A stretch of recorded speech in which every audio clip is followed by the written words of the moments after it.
Senator, what do you make of that? Of the al-Qaeda threat in Libya? Yeah. Very low. It's generally propaganda put out by Gaddafi. He knows it's the hot button for the Western powers, and he hopes we are distracted, and so we don't take out his regime. So you think these al-Qaeda comments are being way overstated, and that arming the rebels is a good idea? It is. I think that there are initial reports that Western governments may be doing this. We are now in a war against Gaddafi, who is responsible for the murder of 180 Americans aboard Pan Am 103. And it's best that we get on with it and win it so that we end it quickly, cut the costs, and restore calm to that part of the world. Yeah, I don't know how quickly we can end it, though, sir. And I'm wondering if this is the very decent human right thing to do. There are plenty of cases in that neighborhood where, you know, whether you're talking about Yemen or Syria or Bahrain, where you could make the same argument. Would you apply the same standard to any one of those countries? I think those other countries didn't play a critical role in the future of Tunisia and especially Egypt.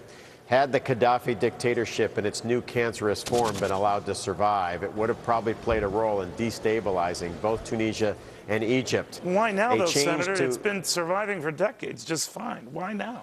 Right. I think that Gaddafi was afraid of the West. He tried to agree with us after the invasion of Iraq. But with this uprising, all limitations on him were left off.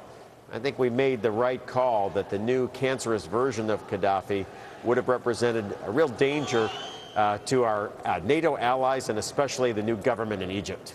Senator, I was talking to someone who follows just the oil markets earlier, and he was saying whether we get involved in some of these other countries or not, the pall of instability will continue, so much so that oil prices will soar and just continue ratcheting up. We were kind of, you know, down under a nickel today.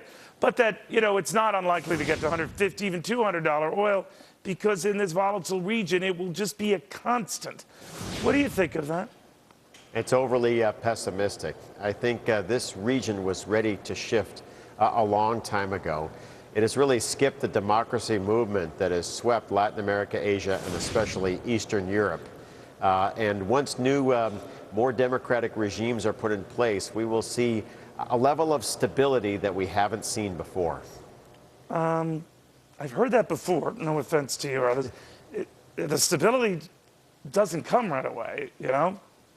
No, but probably the best example is inside the state of Israel itself, which has a very large Arab community.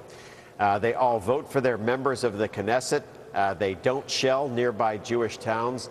There's an amazing level of democratic consensus and stability inside metropolitan Israel, which is an example of how democracy calms down regions in Eastern Europe, in Latin America, in Asia, and yes, even in the Middle East. Senator, thank you very much. Good seeing you.